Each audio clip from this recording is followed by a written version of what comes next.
এগুলা মনে করেন যে আড়াই জঙ্গলায় ফালাই দেয় আমাদের গ্রাম অঞ্চলে। তে আমাদের এই এলাকায় এই ছেলেটা ছোট্ট থেকেই ইনি মনে করেন গুড়ি মুড়ি এগুলি বানাইতো, এই খেলনা মেলনা এগুলি বানাইতো, বানাই এখন আমরা দেখলাম যে না বেশ খুব ভালো। তাই আমরা শুনলাম এদিক সেদিকতে বাঁশ নারকেলের শুকলা যেগুলি ফালাইয়ে দেয় সেইগুলি আইনা সে আস্তে আস্তে আস্তে আস্তে কাজকর্মগুলি করতেছে। বেশ মোটামুটি ভালোই একটা আকর্ষণীয় জিনিস সে তৈরি করতেছে। আমাদের সবাই এই গ্রামের আমরা সবাই আমরা দেখতে আসি, কিছুক্ষণ সময় আমরা ওই জায়গায় মনে করেন কাটাই।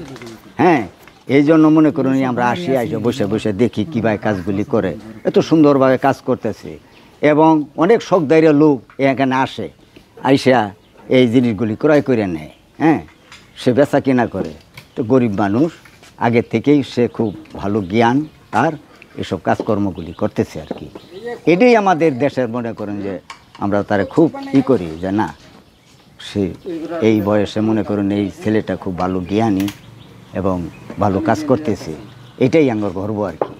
না আগে এরকম আগে আমাদের এই বয়স পর্যন্ত আগে কখনো আমরা এরকম ধরনের কোনো আকর্ষণীয় জিনিসগুলি দেখি নাই।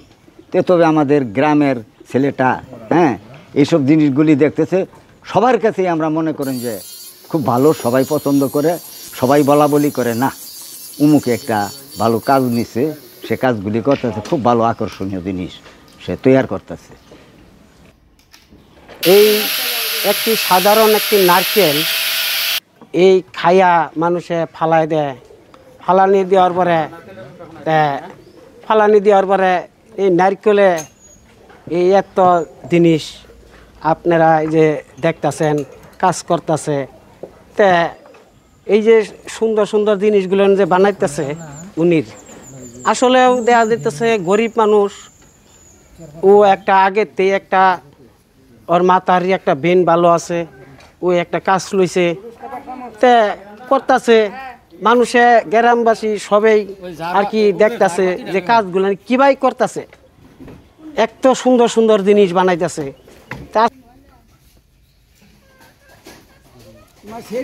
সহযোগিতা করার মতো কেউ নেই, আমার শ্বশুর শাশুড়ি নেই, আমার বাবা মার অবস্থাও বেশি একটা ভালো না। এর জন্য আমরা খুব কষ্ট করে এই পর্যন্ত আসছি। আগামী দিনেও ভালোভাবে এগিয়ে যাওয়ার চেষ্টা করব। কিন্তু আপনারা যদি সকলে আমাকে সাপোর্ট করেন, আমার পাশে থাকেন, তাহলে ইনশাল্লাহ আমি সামনে এগিয়ে যেতে পারবো।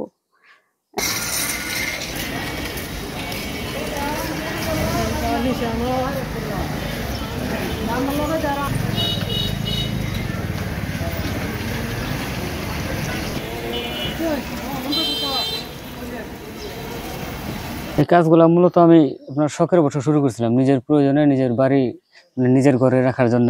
দুটো একটা জিনিস বাড়িতে যতক্ষণ সময় অবসর বসে থাকি, সময় কাটে না, যে কিছু একটা করি।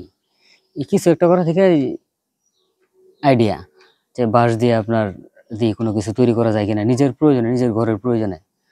একটা জিনিস বানাইলাম, হাতে খুব সুন্দর দেখা যায়। অনেকেই ঘরে এসে দেখে বলে যে এটা কে বানাইছে, যে আমি বানাইছি। অনেকে বলে যে এগুলো তো মার্কেটে অনেক ডিমান্ড আছে। এই মানুষের কথার উপর ডিপেন্ড করে আস্তে আস্তে এটার উপরে আমার আরো আগ্রহ বাড়তে থাকে।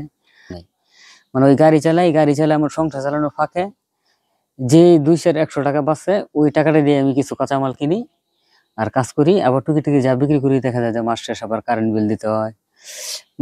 খরচের খাতাটা অনেক, ইনকামের সোর্স মাত্র 2টা। ঠিক আছে, যে সবকিছু মিলে যদি এটা আসলে কোনো সরকারি খাত থেকে কোনো বেসরকারি কোনো এনজিও খাত থেকে যদি একটু ফাইন্যান্সিয়াল সাপোর্ট পাইতাম, সে মনে হয় যে এই প্রোডাক্টগুলোর আর আমার এই শখের পেশাটারে আমি আরেকটু আগায় নিয়ে যেতে পারতাম। ওগুলো নিজের ভালো লাগার জায়গা থেকে করি, যে শখ থেকে করি, কোনো সময় ধৈর্য হারা হয় না আর কি।